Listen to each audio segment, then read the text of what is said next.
संस्थापकाय च धर्मस्य सर्वधर्मस्वरूपिणे अवतार वरिष्ठाय रामकृष्णाय ते नमः। जननीं शारदां देवीं रामकृष्णं जगद्गुरु पादपद्मे तयोः सिक्त्वा प्रणमामि मुहुर्मुहुः। नमः श्रीजतिराजाय विवेकानन्दसूरये सच्चित् सुखस्वरूपाय स्वामिने तापहारिणे। नारदଙ୍କ ମନରେ ଦୁଇଟା ପ୍ରଶ୍ନ ଆସିଲା। ଗଲେ ପ୍ରଭୁଙ୍କ ପାଖକୁ। ପ୍ରଭୁ ତ ଅନନ୍ତ ଶୟନରେ କହିଲେ, ପ୍ରଭୁ ନାରାୟଣ ନାରାୟଣ ନାରାୟଣ। ମୋର ନିଦ ଟିକେ ଭଲ ଦେବନି କି ତୁମେ ମୋତେ ଇର୍ଷା କରୁଛ ନା କି? ସବୁବେଳେ ନାରାୟଣ ନାରାୟଣ ମାରେ ମୁଁ ଟିକେ ଶୋଇବି, ମୋତେ ଟିକେ ଫୁର୍ସତ ଦିଅ। ନା ମୋର ପ୍ରଶ୍ନ ଅଛି। ନା କ'ଣ ପ୍ରଶ୍ନ? ପ୍ରଶ୍ନ ହେଉଛି ଆପଣ ଯେଉଁ ସୃଷ୍ଟି କରିଛନ୍ତି ଏଇ ସୃଷ୍ଟିରେ ସବୁଠୁ ଶ୍ରେଷ୍ଠ କିଏ? এইটা ମୋ ମନରେ ଟିକେ ଉଙ୍କି ମାରୁଛି। ଏଇଟା ପ୍ରଭୁ ଦରକାର ନିହାତି। ଆପଣ ଟିକେ କୁହନ୍ତୁ ନା। ନା ମୋତେ ଏଇନେ ନିଦ ଲାଗିଛି, ନିଦ ବାଳରୁ ମୁଁ ଉଲ୍ଟା ପଲ୍ଟା କହିବି, ତୁମେ ନିଜେ ଯାଅ ଦେଖ ମୋ ସୃଷ୍ଟି ଯେଉଁ କରିଛି ସେ ସୃଷ୍ଟିରେ ଦେଖ କିଏ ଶ୍ରେଷ୍ଠ, ତୁମେ ଆସିକି ମୋତେ କୁହ। ମୁଁ ସବୁ ମୋତେ ଡିଷ୍ଟର୍ବ କରିବନି। ଇଏ ନାରାୟଣ ନାରାୟଣ କରିକି ଦେଖିଲେ ବଡ଼ ଅସୁବିଧାରେ ପକେଇଲେ। ଆଚ୍ଛା ଠିକ୍ ଅଛି, ମୁଁ ମର୍ତ୍ତ୍ୟକୁ ଯିବି। ସ୍ୱର୍ଗରୁ ଯେତେବେଳେ ମର୍ତ୍ତ୍ୟକୁ ଆସୁଛନ୍ତି ଦେଖୁଛନ୍ତି ପୃଥିବୀରେ 3 ଭାଗ ଜଳ, 1 ଭାଗ ସ୍ଥଳ। ତେଣୁ ମନରେ କହିଲେ ଯେ ପ୍ରଭୁଙ୍କର ତ ସୃଷ୍ଟିରେ ତାହେଲେ ଶ୍ରେଷ୍ଠ ହେଉଛି ସମୁଦ୍ର। ସାଧାରଣ କଥା, 3 ଭାଗ ଜଳ। ତାପରେ ଯେତେବେଳେ ସମୁଦ୍ର ଦେବତାଙ୍କ ପାଖକୁ ଯାଇଛନ୍ତି ନାରାୟଣ ନାରାୟଣ, ସେ କହିଲେ ପ୍ରଭୁ ଆଜି ନା ଦେବର୍ଷି କ'ଣ ଆଜି ମୋ ଘରେ? ନା ମୋ ମନରେ ଗୋଟେ ଏମିତି ପ୍ରଶ୍ନ ଉଠିଥିଲା, ପ୍ରଭୁ ପଠେଇଛନ୍ତି, ମୁଁ ଦେଖୁଛି ତମେ ତ ସବୁଠୁ ଶ୍ରେଷ୍ଠ ପ୍ରଭୁଙ୍କର କ୍ରିଏସନରେ ସୃଷ୍ଟିରେ। ନା ମୁଁ କେମିତି ଶ୍ରେଷ୍ଠ ହେଲି? ଆପଣ ମୋତେ ହସଉଛନ୍ତି। ନା କେମିତି? ନା ମୋତେ 7 ସମୁଦ୍ର, ମୁଁ 3 ଭାଗ ଜଳ, ମୋତେ ଜଣେ ଋଷି ଏଇ ପାପୁଲି ଭିତରେ ଚଳୁ କରିଥିଲେ। ମନେ ଅଛି? ସେ ହେଉଛନ୍ତି ଅଗସ୍ତ୍ୟ। ଆପଣମାନେ ଜାଣିଛନ୍ତି? ଚଳୁ କରିଥିଲେ। ଆମର 7 ସମୁଦ୍ର ତାଙ୍କ ହାତରେ ଥିଲା। ତାହେଲେ ମୁଁ କେଉଁଠି ବଡ଼ ହେଲି? ମୁଁ ବଡ଼ ହେଲି କି? ନା ତାହେଲେ ଅଗସ୍ତ୍ୟ କେଉଁଠି ଅଛନ୍ତି? ଦେଖ ସେ ଆକାଶ ପାଖରେ, ଆକାଶରେ ଯେଉଁ ସପ୍ତର୍ଷି ମଣ୍ଡଳ ଅଛନ୍ତି, ଗୋଟେ ପ୍ରଶ୍ନବାଚକ ଚିହ୍ନ ଅଛି, ତା ଭିତରେ ଅସ୍ଥି, ଅଙ୍ଗିରା, ବରିଷ୍ଠ ଏସବୁ ଅଛନ୍ତି। ସେଥିରେ ଅଛନ୍ତି କିଏ? ଅଗସ୍ତ୍ୟ। ଆଚ୍ଛା ଆଚ୍ଛା, ମୋର ଭୁଲ ହେଇଛି, ମୁଁ ତାହେଲେ ଯାଉଛି ସେଠି। ନା ଯାଅ। ଦୌଡ଼ିଲେ ଅଗସ୍ତ୍ୟଙ୍କ ପାଖକୁ, କହିଲେ ମୁନିବର ଆପଣ ହେଉଛନ୍ତି ଶ୍ରେଷ୍ଠ। ନା ମୁଁ କେଉଁଠି ଶ୍ରେଷ୍ଠ? ମୁଁ କିଏ ପଠେଇଲା ହେଇକି? ପାଗଳାମି କରୁଛୁ ଆସିକି। ମୁଁ କେତେ ଶ୍ରେଷ୍ଠ ହେଲି? ନା ନା ଆପଣ ଚଳୁ କରିଥିଲେ। ନା ମୁଁ ଚଳୁ କରିଥିଲି ଠିକ୍, ମାନୁଛି, କିନ୍ତୁ ମୋର ଅବସ୍ଥା ଦେଖ କି ଦୈନ ଅବସ୍ଥାରେ ମୁଁ ପଡ଼ିଛି ଆକାଶ ଭିତରେ, ଗୋଟେ ଷ୍ଟାର ହେଇକି ପଡ଼ିଛି। ତେଣୁ ମୋର ଅବସ୍ଥା ବୁଝିପାରୁଛୁ ତ, ମୁଁ କେଉଁଠି ଶ୍ରେଷ୍ଠ ହେଲି? ସେଠୁ ନାରଦ କହିଲେ, ଆଚ୍ଛା ମୋ ମୁଣ୍ଡରେ ପୋକ କାମୁଡ଼ିଛି, ମୁଁ ବୋଧେ ବୁଝିପାରୁନି। ଆଚ୍ଛା ଆଚ୍ଛା, ତାହେଲେ ଆକାଶ ବଡ଼, କାରଣ ମୁଁ ଆକାଶରେ ଗୋଟେ ଷ୍ଟାର ହେଇକି ଅଛି। ସେତେବେଳେ ଦୌଡ଼ିଲେ, ସେଠୁ କହିଲେ ଦେବର୍ଷି ତୁମେ ଆଜି ଖାଇବା ପିଇବା ତୁମର ଠିକ୍ ନାହିଁ କି? ଆରେ ମୁଁ କେଉଁଠି ବଡ଼ ହେଲି? ମୋ ପାଖରେ ସିନା ସେ ଷ୍ଟାର ହେଇକି ଅଛନ୍ତି। ମୋତେ ବା ପ୍ରଭୁ ଯେତେବେଳେ ବାଳିକୁ ଚାପିଲେ ସେଇ ବାମନ ଅବତାରରେ କ'ଣ କରିଥିଲେ? ଗୋଟେ ପାଦ ଆକାଶରେ ରଖିଥିଲେ। ପ୍ରଭୁ କହୁଥିଲେ ଶ୍ରେଷ୍ଠ। ପ୍ରଭୁ ଆପଣଙ୍କୁ ଭୁଆଁ ବୁଲେଇଛନ୍ତି, ବୋକା ବନେଇଛନ୍ତି, ଆପଣ ଯାଆନ୍ତୁ ତାଙ୍କ ପାଖକୁ। ତାର ତ କହିଲେ ହଁ ଠିକ୍ କଥା ତ। ଆରେ ମୋତେ ନିଦ ବାଳୁରେ ସେ ମୋତେ ଗଡ଼ବଡ଼ କରିଦେଇଛନ୍ତି ଆଜି ଆଉ। ତେଣୁ ପ୍ରଭୁ ନାରଦ ଦୌଡ଼ିଲେ ପ୍ରଭୁ ପାଖକୁ। ନାରାୟଣ ନାରାୟଣ, କ'ଣ ହେଲା? ଆସିଗଲ? ପ୍ରଭୁ ଆପଣଙ୍କ ନିଦ ଠିକ୍ ହେଇଛି ତ? ନା କାହିଁକି? କାରଣ କ'ଣ? ନା ମୋତେ ଆପଣ ବୋକା ବନେଇଥିଲେ। ନା କେମିତି? ନା ଏଇ ଦୌଡ଼ି ଦୌଡ଼ି ଦୌଡ଼ି ମୋ ଅବସ୍ଥା ଶେଷ।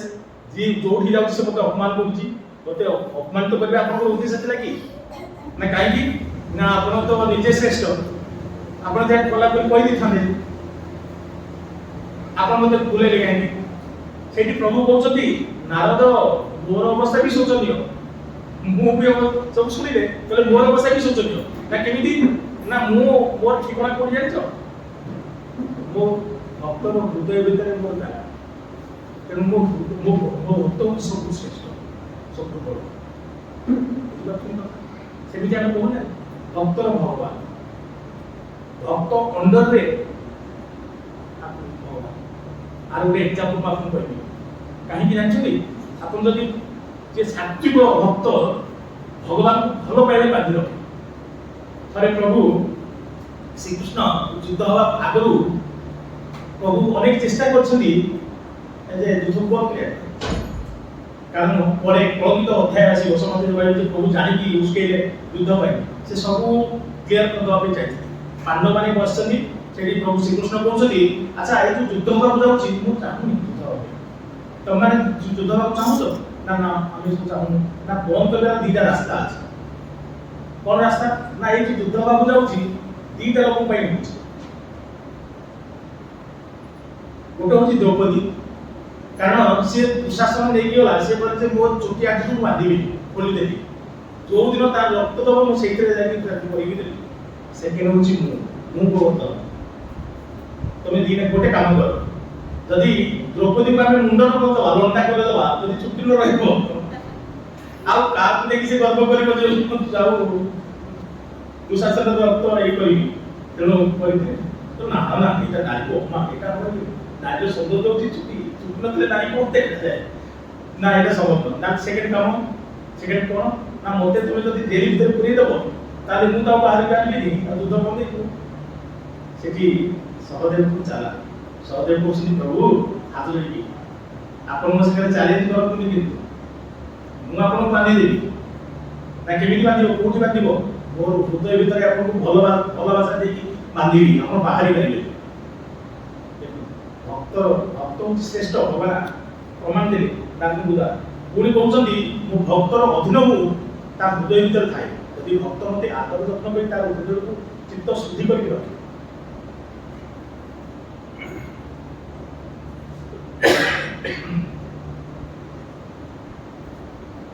ପୁଣି ନାରଦ ସେକେଣ୍ଡ କ୍ୱେଶ୍ଚନ ଯେ ପ୍ରଭୁ ଆପଣ କୋଉଠି ରୁହନ୍ତି,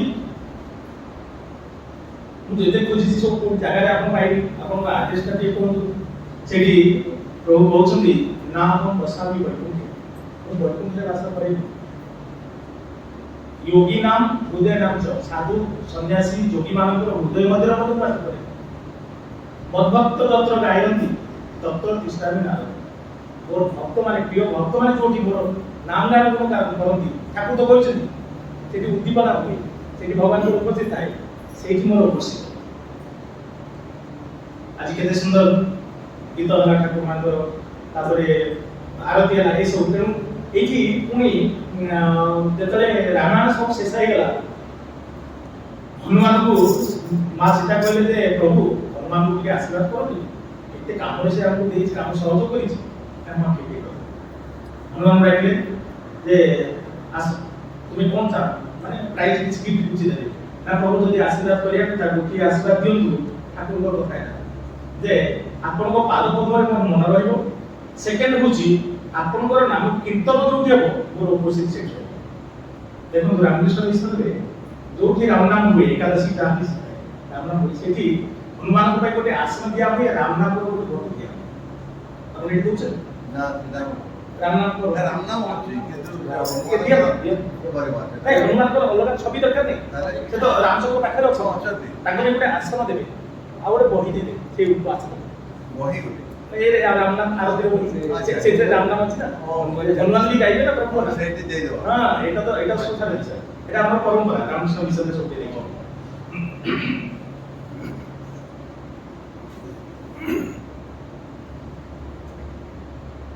জনে লোকর সরি চাইলা আমি কোড়ি ছিলা স্বর্গ ଯିବା ନରକ ଯିବା, ତାକୁ ଯମଦୂତ ମାନେ ନେଇ ଗଲେ।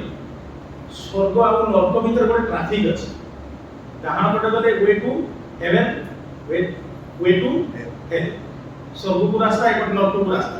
जदि ताकू नरक दिगो को नेले से बुझे ए एटा को लिखा है वे टू हेल, नरक को मुत सिंह से काम करेनी मते काहे नौच। सेठी विष्णु को दूत माने थिले, कहले बाबा आज्ञा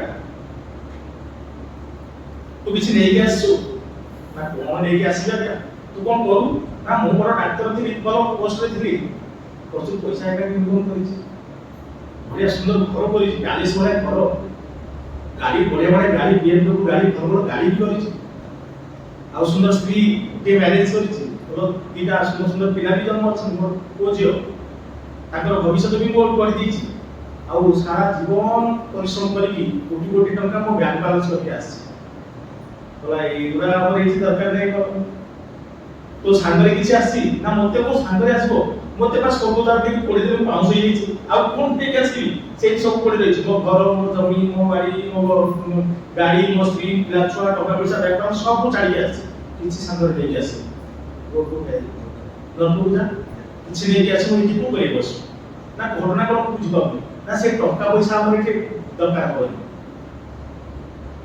कोन ना। तुम केबे तमरो पुओ तो अमेरिका अछि ना, हम अछि अमेरिका के भी जाइछो ना, 6 मास पास पासपोर्ट थिला वीसा थिला, हम जाइछि अच्छा से एयरपोर्ट ओल्ल से तुम टैक्सी को पैसा देल कौन टंका देल ना कौन देल ना ना से टंका चली से $40 चले ना तुम मृत्यु टंका पैसा धन संपद स्त्री सब चले कि आम स्वर्ग में खाली गोटे कथा चले तुम जब सत्कर्म कर जीवन में किसी तुम सब जापर ना सत्कर्म किसी जीवन कर ना के खाली तो स्त्री पचर पड़ेगी भल मंद देखा छुआ आसे छुआ पचर पड़ी पड़ी मनीष करती भविष्य झीटी बाहर ता भी पैसा जमा रखी मो जीवन प्राण गला आते सत्कर्म करी लोक उपकार करी शिव ज्ञान जीव सेवा करी ये सब करी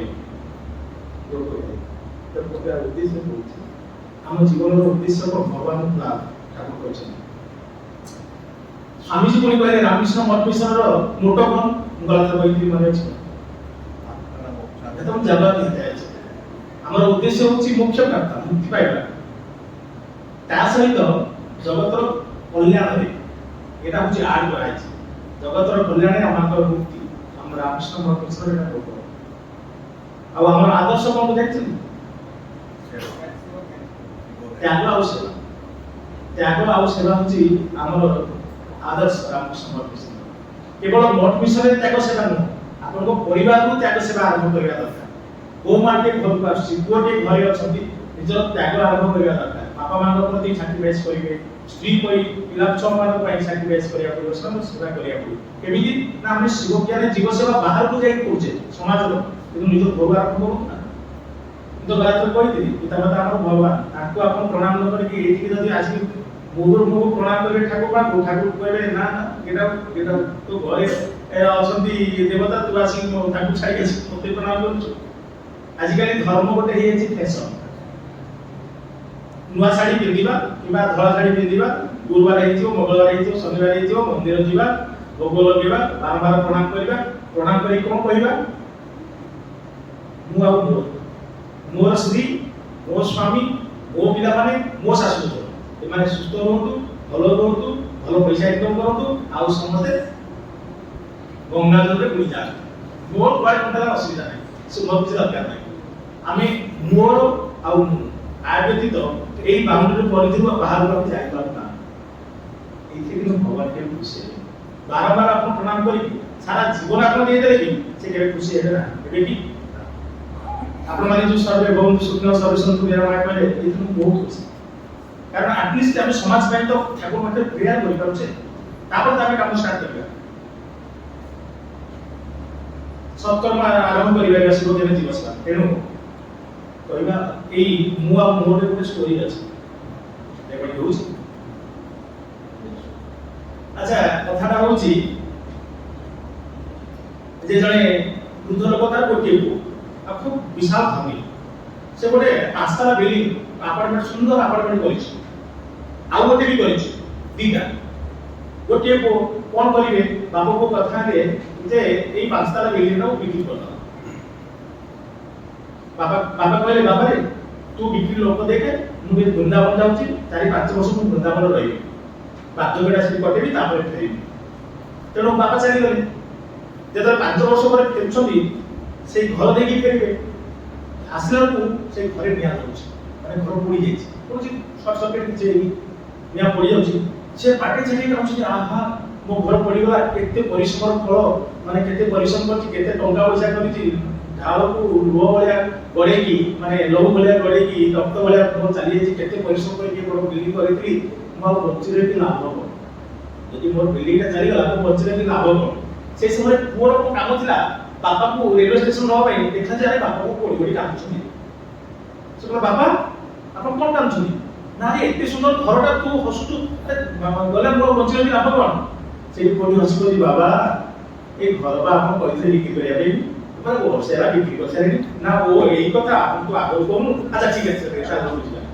बुझि बेले मर्म यदि मोर होई सेटा घरटा मु कांदी मु पछिला कोन दरकार मरि यदि मोर नु अन्य देखि छी सेटा तो ना मोर न समझ चलो रामकृष्ण मिशन रे से स्वामी विवेकानंद कहले धर्म और धार्मिक गलत में कोई ऐसा आलोचना करी धर्म और धार्मिक का धर्म माने नो तिलक मारिबा जप करिबा धला लुगा पिंधिबा एसु ଧାର୍ମିକ ଗୁରୁ ବି ସେୟା। ତାହେଲେ ଧର୍ମ କାହା ସ୍ୱାମୀ ବିବେକାନନ୍ଦ କହିଲେ ଯେଉଁ ଧର୍ମ ବିଧବାର ଆଖିର ଲୁହ ପୋଛି ପାରେ ନା। ବିଧବା କି କଷ୍ଟ ଦେଖନ୍ତୁ, ଛୋଟ ଛୋଟ ପିଲା ଦିଟା ଥିବେ, ସ୍ୱାମୀ ଚାଲିଯିବ, ତାର ଇନକମ୍ ନାହିଁ, ପିଲାମାନଙ୍କୁ ବଡ଼ କରିବ, ଆଉ ସମାଜରେ ସେ ମୁହଁ କେତେ ଝାମେଲା ତାର। କୋଉଠି ନିଜେ କୋଉଠି ଗୋଟେ ରୋଜଗାରକ୍ଷମ କରିବାକୁ ଯିବ, ସବୁ ଜାଗାରେ ବିପଦ ତା ପାଇଁ, କେତେ ସେ ଦୁଃଖରେ ଅଛି। ଯୋଉ ଧର୍ମ ବିଧବାର ଆଖିର ଲୁହ ପୋଛି ପାରେ ନା, ଅଭାବୀର ଅଭାବ ପୂର୍ଣ୍ଣ କରିପାରେ ନା, କ୍ଷୁଧା ଯାହାର ଭୋକ ଅଛି ତାକୁ ଟିକେ ଅନ୍ନ ଦାନ କରିପାରେ ନା, ଯାହାର ବସ୍ତ୍ର ନାହିଁ ତାକୁ ଟିକେ ବସ୍ତ୍ର ଦାନ କରିପାରେ ନା, ରୋଗୀ ନାରାୟଣ ତାକୁ ଟିକେ ସେବା କରିପାରେ ନା, ସେଇ ଧର୍ମ ବୋଲି ଭାବେ। ଠାକୁର ମା ସ୍ୱାମୀଜୀ ଆସିଲା ପରେ ସ୍ୱାମୀଜୀ କହୁଛନ୍ତି ଠାକୁରଙ୍କ ଆବିର୍ଭାବ ପରେ ସତ୍ୟ ଯୁଗର ଆରମ୍ଭ। ବି ପ୍ରାକ୍ଟିକାଲ, ସେଥିପାଇଁ ରାମକୃଷ୍ଣ ମିଶନ ଭକ୍ତ ମାନେ একদম প্র্যাকটিক্যাল। ঠাকুর কইলে না ভক্ত হবে তো বোকা হবে না। সত্য কথা নয়, ঠাকুর একদম প্রাঞ্জল ভাবে এত সুন্দর সুন্দর কথা কইছেন, আমরা আর বেদ উপনিষদ কিছু পড়িবা দরকার নাই। আমার পঞ্চম বেদ কথা বলি, কেতজন কথা মু দেখিছে দেখি হাত দেখি, কেতজন পড়িছে আগে হাত দেখি, কেতজন পড়িছে কথা বা অনেক আছে। ଆଉ ସେକେଣ୍ଡ କ୍ୱେଶ୍ଚନ କରିବେ ଆପଣ ପରିଚୟ ମାନେ ଦେଖିଛନ୍ତି ଆଉ କଣ ଦେଖିବାକୁ ଚେଷ୍ଟା କରିବେ। ତେଣୁ ପ୍ରଥମ ତ ହଉଛି ଆମ ପାଇଁ ପରିଚୟ ମହାରାଜ ଆମର ଆପଣ ମନରେ ଯାହା କୋଶ୍ଚିନ୍ ଥିବ କଥା ମତେ ପଢି ଖୋଲିଦେବେ, ପ୍ରଶ୍ନର ଉତ୍ତର ସବୁ ପାଇବେ। ଏଇ କରୋନା ସମୟରେ କରୋନା ଯେତେବେଳେ ଆସିଲା ସେତେବେଳେ ଲକଡାଉନ ସରକାର ମାନେ ଗୋଟେ କୁକୁର ବି ରାସ୍ତା ଯାଉନଥିଲା, ସବୁ ଆଶ୍ରମ ଆମର ସବୁ ବନ୍ଦ। সেই ସମୟରେ ମନରେ ଗୋଟେ ପୋକ କାମୁଡ଼ିଲା ମୁଣ୍ଡରେ ଯେ ବସି ବସି କଣ କରିବା, ବସନ୍ତ ବାଜେ ଚିନ୍ତା ଆସେ କଣ କରିବା ନା ଭକ୍ତମାନଙ୍କୁ ସବୁବେଳେ ମୁଁ କହୁଛି যে ଆପଣମାନେ ଘରେ ଚୋରି କରିବେ। ମୁଁ ଚୋରି ଶିଖେଇଛି ଦାଦାଙ୍କୁ କହି ମାମାନେ ଆପଣମାନେ ଚୋରି କରିବେ ନା, କାହା ପାଇଁ ଚୋରି କରିବୁ? ମୁଁ କହିଲି କଥା ମୃତ ପାଇଁ ଚୋରି କରିବେ। ଇଏ ହଉଛି ଆମ ପାଇଁ ସବୁ କିଛି। ସଂସାରରେ କେମିତି ରହିବେ, ସ୍ୱାମୀ ସ୍ତ୍ରୀର ସମ୍ପର୍କ କେମିତି ହେବା ଦରକାର, ସ୍ୱାମୀର କର୍ତ୍ତବ୍ୟ କ'ଣ ସ୍ତ୍ରୀଙ୍କ ପାଇଁ, ପିଲାଛୁଆଙ୍କ ପାଇଁ ପିତାମାତାଙ୍କ କର୍ତ୍ତବ୍ୟ କ'ଣ, ଭଗବାନ ଲାଭ କେମିତି ହବ, ଡିଟେଲ୍ସ ଲେଖା ଅଛି ସ୍ୱାମୀ ଠାକୁର କହିଛନ୍ତି। ଆମେ ତ ଗୀତାର ଶ୍ଲୋକ ବୁଝିପାରିବାନି ସଂସ୍କୃତ, ଠାକୁର ତ ଏଇଟା ସେଇ ତ ଶ୍ରୀକୃଷ୍ଣ କହିଛନ୍ତି କଥା ପାଠରୁ ଆଗରୁ ବାହାରିଛି, ସେହି ଶ୍ରୀକୃଷ୍ଣ କଳିଯୁଗରେ ଆସିକି ଶ୍ରୀରାମକୃଷ୍ଣ ହେଇକି ତାଙ୍କ ମୁହଁରୁ ବି କଥା ବାହାରିଛି। କଥାର ଅମୃତ ଇଏ, ସବୁ ସମସ୍ୟାର ସମାଧାନ ଆ ଭିତରେ। ତେଣୁ ମା ମାନଙ୍କୁ କହିଲି ଯେ ଆପଣ ଚୋରି କରିବେ, ମୁଁ କହିଛି ଆପଣଙ୍କୁ ଦୋଷ ଲାଗିବନି, ଚୋରି ଦୋଷ ଭଲ ଲାଗିବ। କଥା ମୁଁ ଗୋଟେ କଣ କରିବେ ଜାଣିଛନ୍ତି, ଘରକୁ ଯଦି ପ୍ରତି ମାସରେ 5ଟା ତେଲ ଆସୁଛି, ଆପଣ ଗୋଟେ ତେଲ ସେଭ୍ କରି ରଖିବେ। ଆର ମାସରେ ଦାଦାଙ୍କୁ କହିବେ 4ଟା ତେଲ କିଣିକି ଆଣ, ମୁଁ ଯୋଉଟା ସେଭ୍ କରିଛି ମୁଁ ସେଇଟା ସେଠି ଦେବି, ମତେ 100 ଟଙ୍କା କି 150 ଟଙ୍କା 200 ଟଙ୍କା ଦିଅ। ସେ ପଚାରିବେ କାହିଁକି, ମୁଁ କଥା ମୁଁ କିଣିବି। এটা দূর করে কাম হবেনি, তবে সেভ করে রাখিল তুমি এটি লবছ বলে সেই দোষ মোর, আপন কথা পড়ুন, তুমি অবশ্য করো, নিজের পরিবর্তন আসছে। এই কথা মতো পড়ি না অনেক আমি মানে সন্ন্যাসী হইছু, আপন মানকৰ পরিবর্তন অনেক সমস্যার পরিবর্তন হইছে। কথা মতো পড়া নিয়ে দিলাম আমি বহু ভিতরে পড়ি গেল নারদন প্রশ্ন মু মোর গলা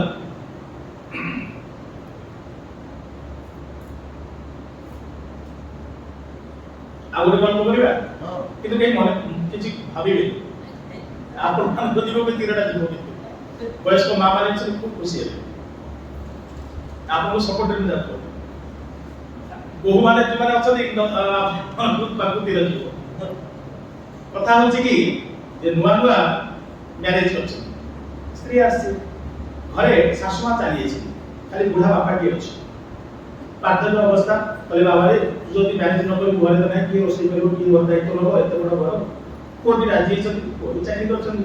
କିଛି ଦିନ ପରେ ନୂଆ ବୋହୂଟି ଆସିଲେ, ସଂସାର ଠିକ ଠିକ ଚାଲିଲା।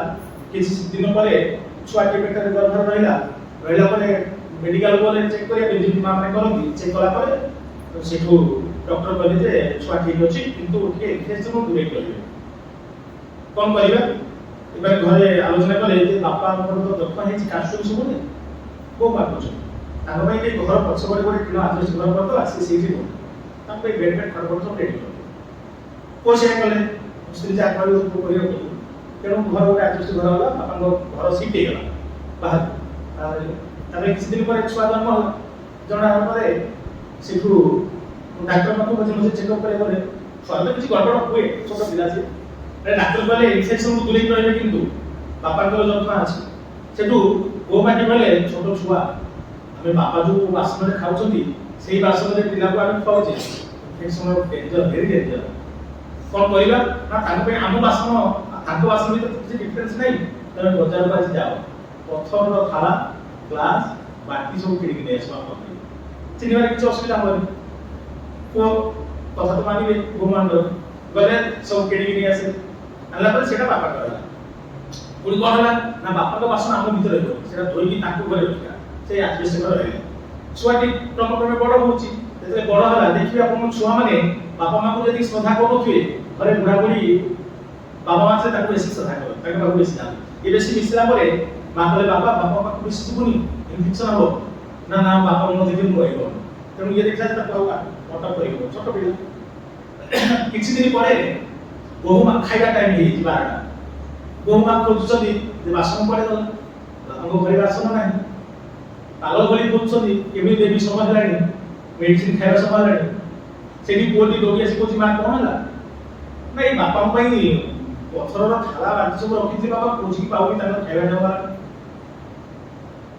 कोडी कहला हो से तो सेटा खोजुच तमे खोजले कोड पाइबो मु ताको नेकी भलकी साबुन साफ कर परिष्कार करी ओछिकी मु सुकेस भितरे कपड़ा दे घोड़े की रखी ना तू इछु काय करूछु आज खाଇବା टाइम रानी ना मोटा रखी छी तमे जे तले पापा को बयस हो बुढ़ा बुढ़ी हो तो मु पाई से भी पछरे बाहर कर देबी आ एक थाला एक ग्लास ए बाटी तो मु पेन जत्न करी रखी छी मा केबे नष्ट होनी केबे भागी तमे से खाता खाइ पारी सेठी लोकमा भीतर हाथ दे बसरे से छोटो छुआ बुद्धि ना आम जहाँ करवा कर्म को आगे तेणु शाशु शशुर जब निजर बापा माँ भावे सेवा जत्न करवा से निश्चय आशीर्वाद कर जो पिला होती छोट छोट माटी कंडे माटी माने ओदा माटी 15-16 वर्ष कॉलेज जावा पर्यंत कि निज पर निजे ठिया हवा पर्यंत आपन जत्न रे जेमिति गढ़िबे से सेमिति हमर ओडिया रे गोटे कथा अछि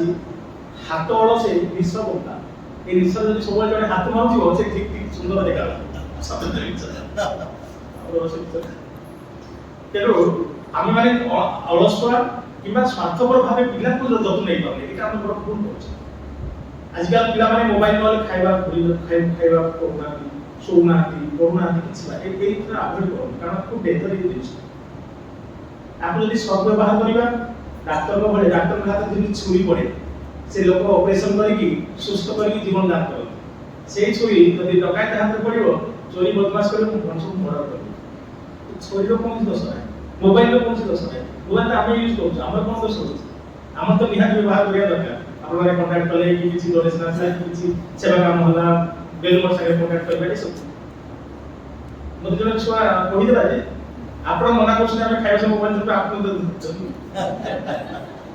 मु कहली बाबा आपे तो सब व्यवहार करूतरे तब यदि असत व्यवहार करियो खेल टीवी अन्य किछि कार्टून कार्टून देखि सब नष्ट करियो तो फ्यूचर अछि हमर कोन फ्यूचर हम तो लोक समाज अछि अदर बदे बुझी कारण मन रे छोट छाकर जो छापड़ा रहि जिवो ना से तेरो समय रे बाबा व्यवहार करछि मते बुझी ठाकुर घटना थरे आस्ते आपण मने जे बुढ़ी मां तार गोटे छोट नातुटा को लेके जाइछि ठाकुर से गल्प कहले जे तार सन्यासी पाखु जाइछि सेठी कहले मां कोन हला ना बाबा आपण ए छुआर गुण बेसी गुण तुमी अनेक पिठा खाउछि तुमी तुमी हेछि तबे मना करो ना तुमी मना करस माने मु जेते बोझि सुन सेठू सन्यासी कोछि आछा तुमी जाओ आ मास को आस तापर बिना चाली गले अनेक दूर तापर मने अछि बाबा कोछि गोटे मास परे आसीबे जब गोटे मास परे सेही छुआ को लेके आछथि सेठी साधु कोछथि बाबा रे आदर जतन करी बस बाबा रे गुड़ चिन मिठा खाइले कुमी हुए अब स्वास्थ्य खराब हुए एबरा खाइलो सेठू बुलिया कहले एही गोटे कथा कहया पई गोटे वार्ड कहया पई मते मासके बुलेइलो अरे तुम सेठो पई देखा तो सेठी साधु कोछथि मो घरे परा गुड़ बाटिया थवाइला हम गुड़ खाउछि बेचा बेचा मो घरे गुड़ बाटिया यदि छुआ कहि तू गुड़ खाइ तू चिनी खाइ निजे बोल बाबा तमे को तम को तम बाबा के आजी खाउछ से मो कथा सुनिबो ना सेमिति आचरण उच्चारण रे हमको संस्कार करिया पिला मानकर जत्न नबा खाली उच्चारण रे कहिले होबनी उपदेश देले होबनी आमे ताको प्रयोग करिया दरकार आमे फोन करिकि कहउछ पिला रे तू सब कहिबू मिथ्या कहिबुनी केबे मोबाइल टीवी देखिबुनी समय नष्ट जीवन बर्बाद होई जिवो लाइफ कैरियर नष्ट होई जिवो କିନ୍ତୁ ଆମେ ଫୋନରେ କଥା ହଉଛେ ଏଇ ବା ଅଫିସରେ ପହଞ୍ଚି ଗଲେଣି ଆଉ 5 ମିନିଟ୍ ଅପେକ୍ଷା କର। ଛୁଆଟି କହୁଛି ବାବା ତମେ ଘରେ ଅଛ ତମେ କହୁଛ ଯାଇକି ଅଫିସରେ ପହଞ୍ଚିଲେଣି। ପିଲାଟି ସତ କହିବ ନା ମିଛ କହିବ ଦେଇକି କହିଲେ କି ତମେ ଘରେ ଅଛ କହୁଛ ଘରେ ନାହିଁ, ତାହେଲେ ସେ ପରିବର୍ତ୍ତନ হবে କେବେ? ଯିବୁ ନା କେବେ? ପୁଣି ଆପଣମାନେ ସନ୍ଧ୍ୟାରେ ଗଲେ ତୁ ଯା ପାଠ ପଢ, ଏ ମୋବାଇଲ ଧରନା, ଟିଭି ଦେଖିନା, ଆପଣ ଇଆଡେ ସାଉଣ୍ଡ ଫୁଲ ଦେଇକି ଟିଭି ସିରିଏଲ ଫିଲ୍ମ ସବୁ ଦେଖୁଥିବେ। ସେ କହିବ ବାପା ମା ତମେ ଏନ୍ଜୟ କରୁଛ, ମୋ ସମୟରେ ତାଗିଦ କରୁଛ। ତେଣୁ ଆମର ଆଚରଣ ଉଚ୍ଚାରଣରେ ଠିକ କରିବାକୁ ପଡ଼ିବ। ଠାକୁର ସେଇଥିପାଇଁ କହିଲେ ମନମୁଖ ଏକ କର। ତେଣୁ ପିଲାଙ୍କୁ ଭଲ ପିଲାଟିଏ ଗଢ଼ିବା, ସଂସ୍କାର ଦେବା ଛୋଟ କଥା ନୁହେଁ, ବହୁତ ଡେଞ୍ଜର। ସେମାନେ ଆପଣଙ୍କୁ ବି ଜବାବ ଦେବେ। ଏବେ ସବୁ ଆଧୁନିକ ଯୁଗ। ସେ ଆମ ଜଣେ ଭକ୍ତ ଥିଲେ, କହିଲେ ମହାରାଜ ଆମେ ତ ସ୍ୱାମୀ ସ୍ତ୍ରୀ ଦୀକ୍ଷା ନେଲୁ, ପୁଅଟି ରାଜି ହଉନି। ମୁଁ କହିଲି ସେ ତ କେବେ ରାଜି ହବନି ନା, ଆପଣ ଏଇ କଥା କଣ କହୁଛନ୍ତି?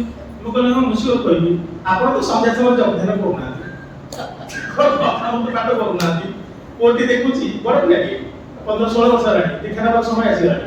ସେ ଦେଖୁଛି, ସେ ତ କହିଲା ଥରେ କହିଲା ମା ତମେ ତ କେବେ ଠାକୁର ପାଖରେ ବସିକି ଅଧ୍ୟୟନ କରିବାକୁ ଦେଖିନି, ଆଉ ତମେ ମତେ ମୁଁ ଦୀକ୍ଷା ନେବି ମୋର କଣ ହବ? ଅଧ୍ୟୟନ କଲେ ମୋର କଣ ଲାଭ ହବ?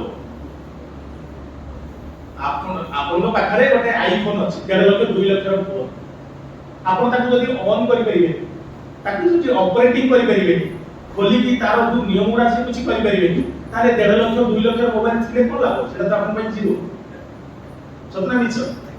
ଆପଣଙ୍କ ପାଖରେ ଏଡ଼େ ବଡ଼ ମହାନ ମନ୍ତ୍ର ଅଛି, ମନ୍ତ୍ରର ମାନେ ମହାନ କେତେ ଜାଣିଛନ୍ତି?